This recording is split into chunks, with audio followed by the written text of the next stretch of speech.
Muy buenas noches, amados hermanos. Que el Señor les bendiga a cada uno de ustedes. Es un gusto el poder estar en esta noche, iniciando esta nueva prueba, intención de esta serie sobre cimientos. Queremos poner este tiempo de las manos del Señor.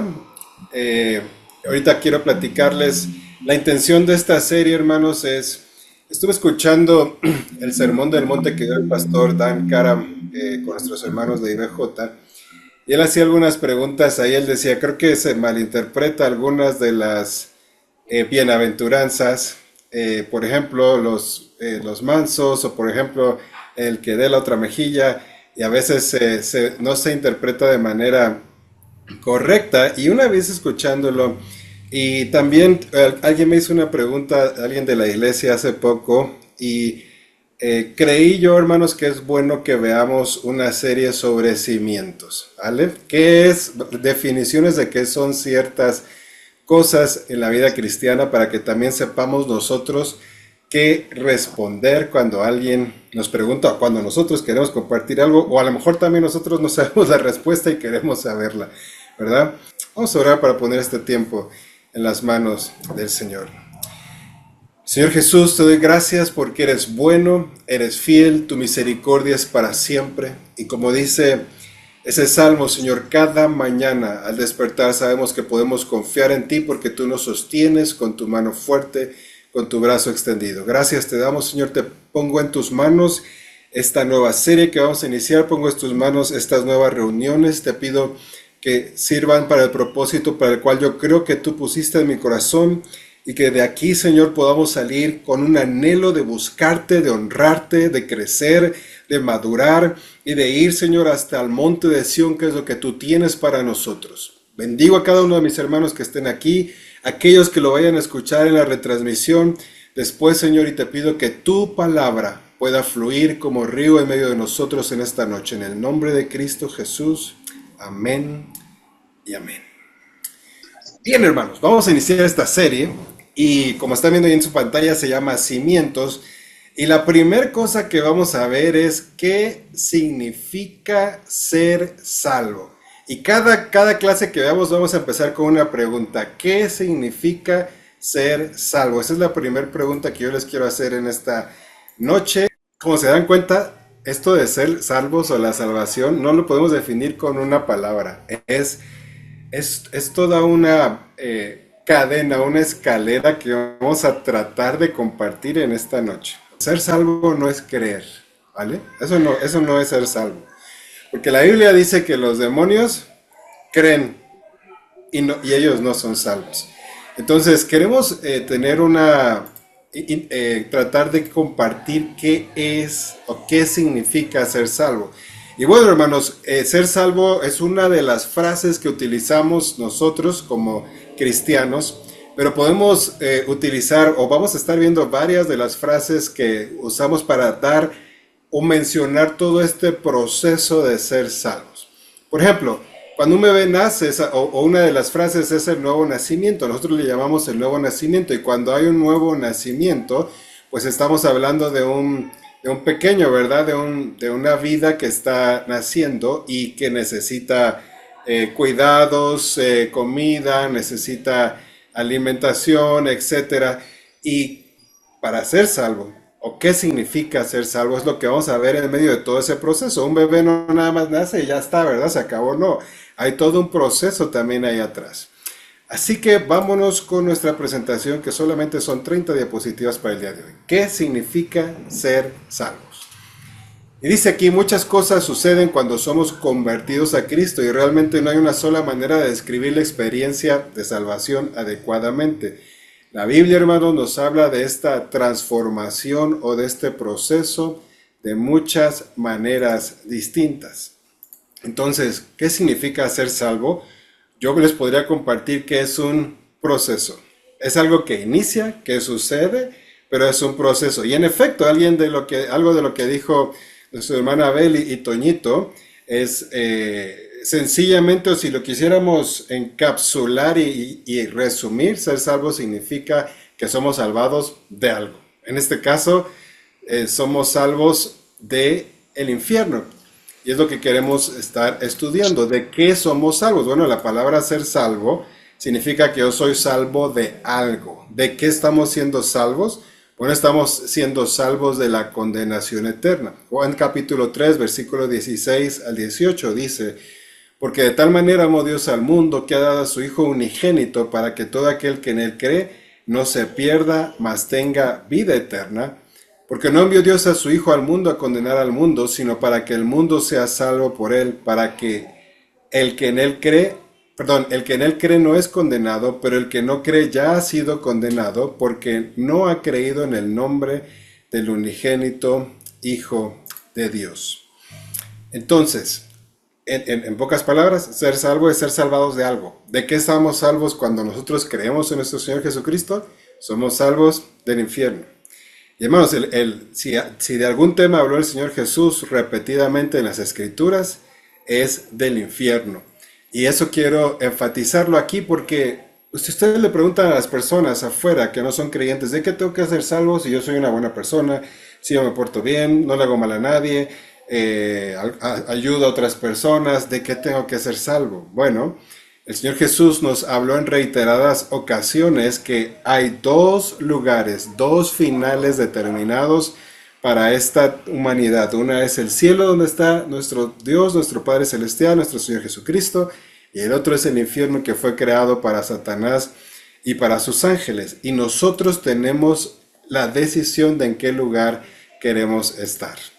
Mateo capítulo 13, 42 nos habla de este lugar. Dice: y los echarán en el horno de fuego, allí será el lloro y el crujir de dientes. Mateo 22, 13 también nos habla de ese lugar. Dice: entonces el rey dijo a los que le servían: atadle de pies y manos y echadle en las tinieblas de afuera, y allí será el lloro y el crujir de dientes. Y Judas, el capítulo 1, verso 13 dice: fieras ondas del mar que espuman su propia vergüenza, estrellas errantes para las cuales está reservada eternamente la oscuridad de tinieblas. Así que solo tomé algunos de los versículos que el Señor Jesús está hablando, hermanos, de este lugar que es real, que existe. Y nosotros, ¿qué es ser salvo? Estamos viendo qué significa ser salvo. Es ser librado, es ser salvado de ir a ese lugar que se llama, o la Biblia le denomina, el infierno, que es un lugar de oscuridad, de tormento. No voy a ahondar mucho más en el tema, pero quien quiera puede leer el libro de las glorias del cielo y los inefables terrores del infierno del doctor Brian Bailey, donde él muestra visiones que ha tenido, y hemos escuchado también algunos otros hermanos que han tenido esta experiencia. Entonces, ¿de qué somos salvos? O si lo pudiéramos encapsular, de ir al castigo eterno, de ir al infierno. Y quiero empezar entonces, hermanos, con una de las frases que usamos para cuando, o que nosotros como cristianos a veces usamos para cuando decimos somos salvos. Y esta es, se me olvidó este versículo de Hebreos 9:27, donde dice: está establecido para los hombres que mueran una sola vez y después el juicio. No hay más oportunidad. De aquí el dicho: mientras hay vida hay esperanza. ¿Por qué? Porque mientras hay vida pueden tomar la decisión de ser salvos. ¿Y cuándo somos salvos? Cuando nos convertimos a nuestro Señor Jesucristo. Nosotros podemos ser salvos del infierno cuando nos convertimos a nuestro Señor Jesucristo, y ahí es cuando somos salvos. Bien, si ven el encabezado de esta filmina, aquí hay una de las frases que se usan para decir que somos salvos, y es ser o nacer de nuevo. Y esto, la narración la encontramos en Juan capítulo 3, que voy a leer. Dice: había un hombre de los fariseos que se llamaba Nicodemo, un principal entre los judíos. Este vino a Jesús de noche y le dijo: Rabí, sabemos que has venido de Dios como maestro, porque nadie puede hacer estas señales que tú haces si no está Dios con él. Respondió Jesús y le dijo: de cierto te digo, que el que no naciere de nuevo no puede ver el reino de los cielos. Vean cómo está aquí esta frase: el que no sea salvo, o el que no naciere de nuevo. Nicodemo le dice: ¿cómo puede un hombre nacer siendo viejo? ¿Puede acaso entrar por segunda vez en el vientre de su madre y nacer? Respondió Jesús: de cierto te digo, que el que no naciere del agua y del espíritu no puede entrar en el reino de Dios. Lo que es nacido de la carne, carne es, y lo que es nacido del espíritu, espíritu es. No te maravilles de que te dije, os es necesario nacer de nuevo. El viento sopla de donde quiere y oye su sonido, mas ni sabes de dónde viene ni a dónde va, si es todo aquel que es nacido del espíritu. Respondió Nicodemo y dijo, ¿cómo puede hacerse esto? Y el Señor le dice, ¿eres tú maestro de Israel? ¿No sabes esto? Bueno, Nicodemo está preguntándose, ¿cómo es esto de nacer de nuevo? ¿Cómo es esto? Bueno, en el verso 8 vimos que todo aquel que es nacido del Espíritu. Y ahí está nuestra clave, hermanos. El ser salvo, también nosotros los cristianos manejamos este término de nacer de nuevo. ¿Y qué significa nacer de nuevo? Bueno, cuando Dios creó a Adán y a Eva, dice que Él sopló de su Ruach HaKodesh, es la palabra que es hebrea, de su aliento, de su espíritu, de su esencia, la puso en el hombre y el hombre tuvo vida. Por eso dice también la Escritura que Dios puso eternidad en el corazón del hombre, en la vida del hombre. ¿Por qué? Porque tenemos su esencia y Dios es eterno. Por eso nosotros, nuestra esencia, nuestro espíritu también es eterno. Pero cuando Adán pecó, hermanos, hubo una separación de la comunión que Adán tenía con Dios, con su Creador, que todos los días hablaba con él en el huerto, hubo una separación. Y esa parte que le permitía a Adán comunicarse con Dios, estar bien con su Creador, pasar tiempo, platicar, estar de acuerdo, hacer planes, tener una eternidad juntos, murió. ¿Se acuerdan que el Señor les dijo el día que coman de este árbol van a morir? Eso fue lo que pasó. Esa esencia de Dios que les permitía tener comunión con Dios murió. Pero cuando somos salvos o cuando nacemos de nuevo, ocurre un milagro en nuestro corazón y esa parte del Espíritu de Dios nace otra vez en nuestro corazón. Es como si renace. De hecho, no es como, renace en nuestro corazón. Y entonces podemos otra vez acercarnos a nuestro Padre Celestial. En 2 Corintios capítulo 5, 17 los dice así. De modo que si alguno está en Cristo, nueva criatura es, las cosas viejas pasaron, he aquí son todas hechas nuevas. Y esto lo quiero mencionar, hermanos, con cuidado. Cuando estamos en Cristo somos una nueva criatura, pero la palabra griega que está aquí, donde dice las cosas viejas han pasado, en nuestro español dice han pasado. ¿Y qué significa que han pasado? Se acabó, caput, no más, no están. Pero en el griego está hablando de un proceso continuo. De hecho dice están pasando, están pasando. Dice y todas las cosas han sido hechas nuevas. En el griego de nuevo está hablando de algo continuo y dice están siendo hechas nuevas. Voy a releer el versículo, hermanos, utilizando este tiempo continuo. Y dice, cuando estamos en Cristo somos una nueva criatura. Por lo tanto, las cosas viejas están pasando o se están terminando y las cosas nuevas están siendo hechas nuevas. Es otra manera de poder también interpretar este versículo de 2 Corintios. En otras palabras, hermano, hemos sido y seremos transformados por el Espíritu de Dios. De nuevo, es un proceso, ¿ok? La salvación es un proceso. Quiero leer en Mateo capítulo 18, versículo 3. Y dice, y dijo, en verdad os digo, que si no os convertís y os hacéis como niños, no entraréis en el reino de los cielos. Y miren, en este versículo podemos hacer toda una disertación, hermanos, pero quiero solamente tocar una. Y esa es, un niño es entrenable, un niño es enseñable. ¿Se acuerdan que les dije nacer de nuevo? ¿Por qué? Porque cuando un niño es pequeño, tú lo puedes entrenar. No subas las manos, come así, siéntate bien, no hables cuando los adultos están hablando. Guarda tus zapatos en su lugar, cuando la ropa sucia se pone aquí, ¿se entiende? Y dice el Señor Jesús, si no nos hacemos como niños, no podemos entrar al reino de los cielos. Así que ya hemos visto, hermanos, cómo ser salvos, que es ser librado del infierno. Ya vemos que otra frase que usamos para ser salvos es ser nacido de nuevo. Y otra frase que también utilizamos para hablar sobre este proceso se llama ser justificados. Ser justificados. Y para esto quiero leer Romanos capítulo 8, versículo 30. Dice, y a los que predestinó, a estos también llamó, y a los que llamó, a estos también justificó, y a los que justificó, a estos también glorificó. Miren, este versículo es increíble porque nos muestra precisamente el proceso de la salvación. Dice que primero a los que predestinó, que vamos a hablar más adelante de esto, a estos también llamó. Un día alguien te predicó el evangelio, un día estabas en una iglesia, un día estabas leyendo tal vez la Biblia, un día se te apareció algún ángel del Señor, el Señor mismo. El proceso es diferente, pero a todos el Señor nos llama de algún modo. Y después dice, y a estos justificó. Cuando tú respondes a ese llamado del Señor, entonces empieza un proceso que se llama justificación. ¿Qué es justificación? Bueno, buscamos en el diccionario Strong's para ver el griego qué significa justificar. Y justificar a alguien significa exonerarlo, perdonarlo o excusarlo. Es el Strong's 1342 y significa hacer, mostrar o considerar a alguien santo, inocente o justo.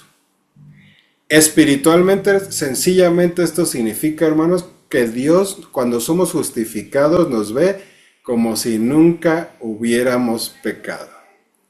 Y quiero subrayar eso, como si nunca. No que nunca hayamos pecado, ¿se entiende? Como si nunca delante de Él nuestros pecados ya no están. Y quiero tomar textualmente una frase de uno de los libros de Sion. Dice, cuando nos volvimos cristianos, Dios volvió a ver el registro de nuestros pecados y no se limitó a tachar esos pecados. O sea, no nomás los tachó, sino que los borró y los limpió por completo con su sangre. Eso es el proceso de justificación, que es parte del proceso de la salvación cuando alguien es salvo. Y hermanos, así es como Dios nos ve ahora. Cuando nos disponemos o cuando entramos a comenzar nuestra vida cristiana, desde el día que nacemos de nuevo, desde el día que tú naciste de tu mami, en el vientre de tu mamá, en el hospital o donde hayas nacido, Dios está escribiendo, ¿verdad? Y cuando creces y empiezas a cometer pecados, Dios está, hay un ángel que está escribiendo. Recuerden que el domingo hablé sobre un canto de los niños, mi Dios escribe cada vez. Pero es importante, hermanos, entender que Dios tiene un registro de todo, de lo bueno y de lo malo.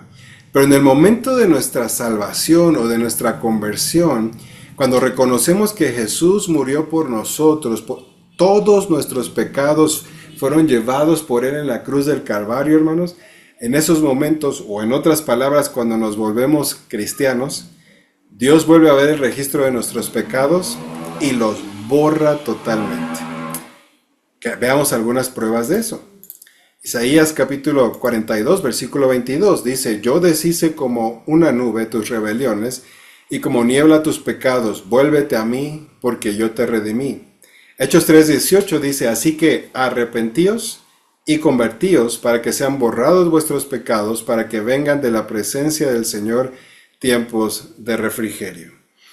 De nuevo, hermanos, vean cómo cada verso nos habla de un proceso. Porque no les quiero decir, ya soy salvo, y hoy en día ustedes van a escuchar doctrinas de que uno ya es salvo, ya está, ya no importa qué pase, nos vamos a ir al cielo. No es así. Cuando entendemos que la salvación es un proceso, entonces podemos, hermanos, entender que es algo que tenemos que estar trabajando. Mire, para hacer un pastel hay un proceso, y no nada más echamos el huevo, la leche y la harina, el azúcar, el royal, etc. Ya, se acabó, vámonos ya. No. Tienen que batirlo, tienen que ponerlo en cierto orden, hay que meterlo al horno, cierto tiempo, hay que estar revisando, encerar el molde, etcétera. Es todo un proceso, no nada más, ya está todo, ya salió. Así, hermanos, la salvación es un proceso de nuevo. Y aquí vemos Nos tenemos que arrepentir, sí. Yo he escuchado a mucha gente que se arrepienta, me arrepiento de esto, me arrepiento de a mi hijo, le hice esto, que a mi papá, o a mi esposa, a mi esposo, yo hice esto, pero nunca se convierten, hermanos. Solo hay un remordimiento en sus corazones, pero no hay un verdadero arrepentimiento, porque el verdadero arrepentimiento implica una conversión. Y si hay arrepentimiento y hay una conversión, entonces nuestros pecados son borrados. Y primera de Juan capítulo 1 versículo 7 dice, pero si andamos en luz, como Él está en luz, tenemos comunión unos con otros y la sangre de su Hijo nos limpia de todo pecado. Un verso más referente a esto. Isaías 1:18 dice, venid luego, dice Jehová, y estemos a cuenta. Y si vuestros pecados fueren como la grana, como la nieve serán emblanquecidos, si fueren rojos como el carmesí, vendrán a ser como blanca lana.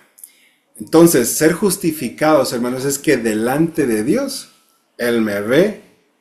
Cuando yo nazco de nuevo, cuando yo soy salvo, Él me ve como si nunca hubiera pecado. ¿Por qué? Porque alguien justificó, alguien pagó por eso. Quiero entrar a la siguiente frase, hermanos. ¿Qué más implica ser salvo? Cuando a mí me pregunten qué es ser salvo, bueno, sí, ya dijimos que soy libre del infierno, pero no nada más es eso, es todo un proceso. Y la siguiente palabra que vamos a ver de este proceso se llama reconciliado, y es la siguiente palabra del proceso. Y la encontramos en Romanos capítulo 5, versículo 10. Dice, porque si siendo enemigos fuimos reconciliados con Dios por la muerte de su Hijo, mucho más estando reconciliados seremos salvos. ¿Qué es ser salvo? Es estar reconciliado, ¿ok? Para poder ser salvo, o una de las consecuencias de ser salvo es que soy reconciliado. Mucho más estando reconciliados seremos salvos por su vida. Y dice este versículo, fuimos reconciliados con Dios por medio de la muerte de nuestro Señor Jesucristo. Hermanos, el Señor tuvo que venir y pagar el precio de nuestro pecado. El precio del pecado es la muerte. Y el Señor tuvo que morir, porque ese es el precio del pecado. Ahora, hablemos sobre la palabra reconciliación. Cuando hay una guerra entre dos personas, o una división, o una barrera, algo se tiene que hacer para que haya una reconciliación, ¿verdad? Eso es lo que habla de la reconciliación. Algo tiene que suceder para que esas dos partes puedan reconciliarse. Y esa era exactamente, hermano, nuestra situación antes de aceptar a Cristo. Había un muro de división, había una barrera que nos separaba de la bondad y la misericordia del Señor. Pero cuando aceptamos a Cristo, ese muro es derribado totalmente. Me gustaría leer Efesios capítulo 2, versículo 16. Dice, y mediante la cruz, reconciliar con Dios a ambos en un solo cuerpo, matando en ella las enemistades. ¿Qué significa ser salvo?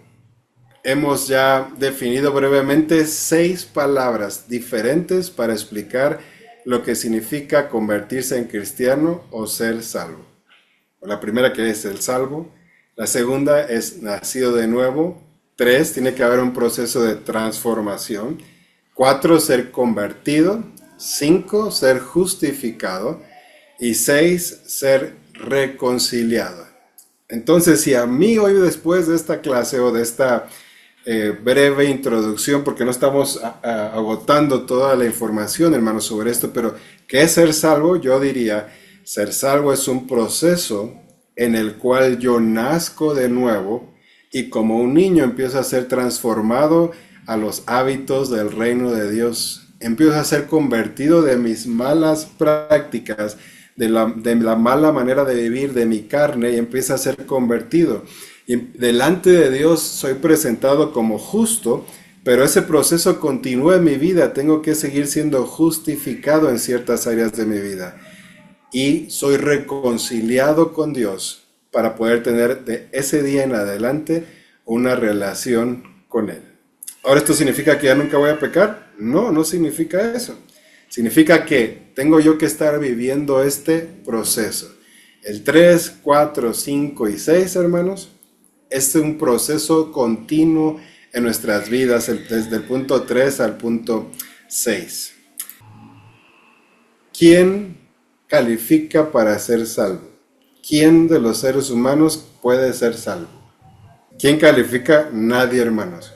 Porque no somos salvos por obras. Hermanos, ¿quiénes pueden ser salvos? ¿Vale? Esa es la pregunta. ¿Quiénes calificarían para ser salvos? Bueno, la realidad es que Romanos nos pasa todo el capítulo 1 diciendo que no merecemos, estamos muertos en nuestros delitos y pecados.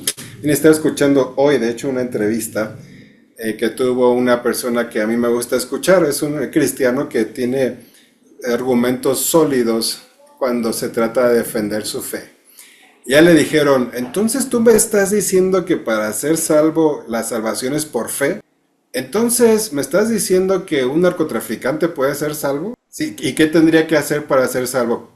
¿Teniendo fe ya sería salvo? Tiene que entrar al proceso que vimos en la presentación, hermanos. Creer no es suficiente. Y eso quiero dejarlo bien claro en sus corazones. Creer no es suficiente. Ahora, quiero hablar sobre la predestinación, hermanos, porque la salvación está mucho en la predestinación. Y algunos dicen que esto es un debate, hermanos, que a ustedes van a escuchar y tal vez algún día les vayan a preguntar. ¿Porque Dios sabe todas las cosas? ¿Sí o no? La respuesta es sí, hermanos. Dios es omnisciente. Él conoce todas las cosas. Entonces, si él ya sabe, ya predestinó quiénes van a irse al infierno y quiénes van a ir al cielo. La respuesta es no, pero sí. Voy a tratar de explicarlo. Pero antes de explicarlo, quiero continuar con la presentación. Vamos a ver. Hebreos capítulo 4, versículo 16. Dice, acerquémonos pues confiadamente al trono de la gracia para alcanzar misericordia y hallar gracia para el oportuno socorro. Y Hebreos capítulo 7, versículo 25 dice, por lo cual puede también salvar perpetuamente a los que por él se acercan a Dios, viviendo siempre para interceder. ¿Ok? Entonces, cuando uno pasa por este proceso, uno puede acercarse entonces confiadamente, hermanos, al trono de la gracia. Pero Hebreos 7:25 nos dice que a los que se acercan a Dios, a los que se acercan. Ahora, entonces, veamos este proceso de la predestinación o este concepto de la predestinación. La predestinación de Dios está basada en su presciencia. Y estas dos palabras teológicas, hermanos, van a ir siempre juntas. Predestinación y presciencia. Y me gustaría el día de hoy tratar de compartirlas. Y digo tratar porque a mí me costó mucho trabajo entenderlas.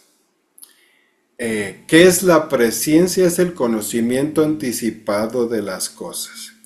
¿Qué es la predestinación? El deseo de algo que Dios ya hizo. Ahora, me voy a ir tal vez a algo, un ejemplo más vago, hermanos, para tratar de entenderlo, ¿sí? Si yo me subo, y miren, yo vivo aquí al lado de un cerrito, una lomita. Si yo me subo a la punta del cerro y yo agarro una pelota y digo, me gustaría que todas las pelotas, imagínense que yo tengo muchas pelotas aquí, muchas pelotas. Yo me subo al cerro con todas mis pelotas. Y yo digo, me encantaría que todas estas pelotas se quedaran aquí conmigo, aquí en la punta de la loma y ninguna de estas pelotas se mueva, se queden aquí, que nada se caiga.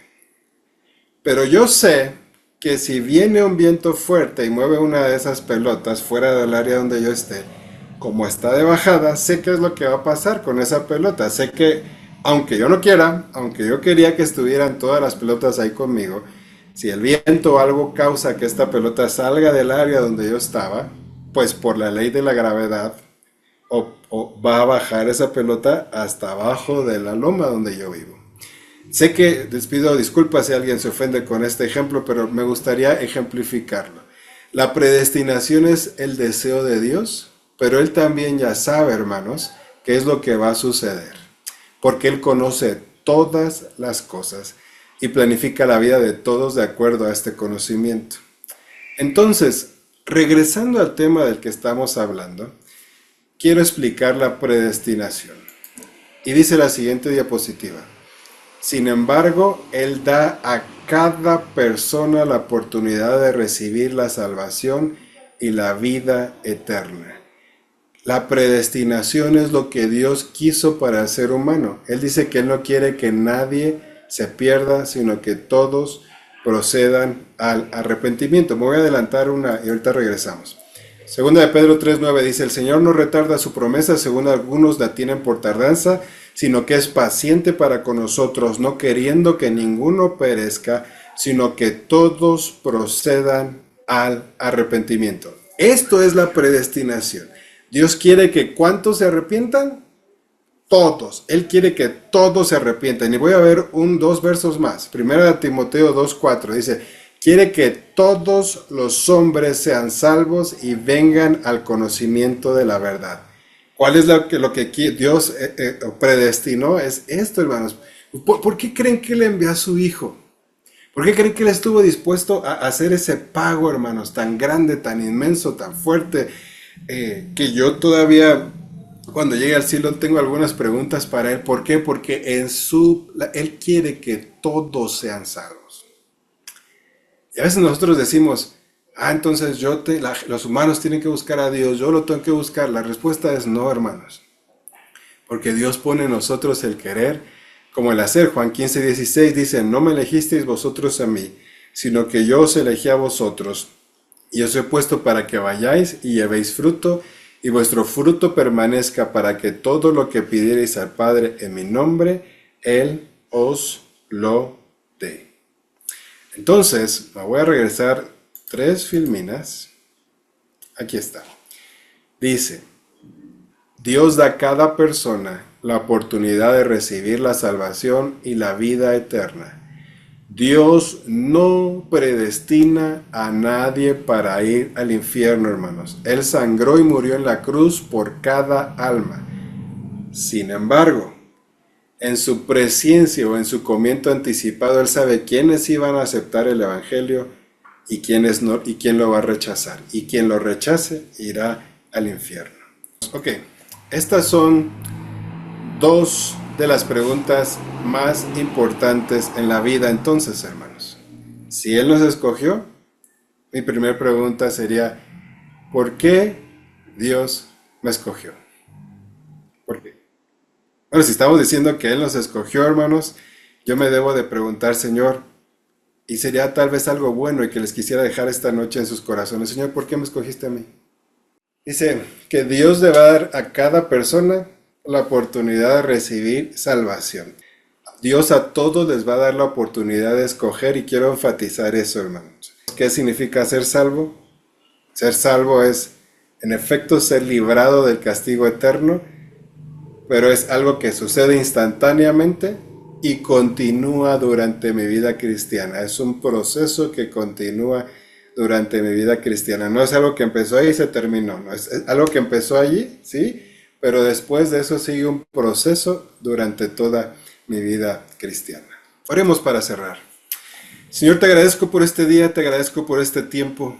Yo te pido, Señor, que esto pueda servir para fortalecer nuestros corazones, para tener un anhelo, Señor, de ser como tú, para buscar más de ti en nuestra vida, y que tú nos des de tu gracia, Señor, para poder estar ciertos de lo que creemos, para defender también nuestra fe, pero para que, Señor, también nosotros podamos estar seguros de que tú estás con nosotros y de nuestra salvación, y que cuidemos nuestra salvación con temor y temblor.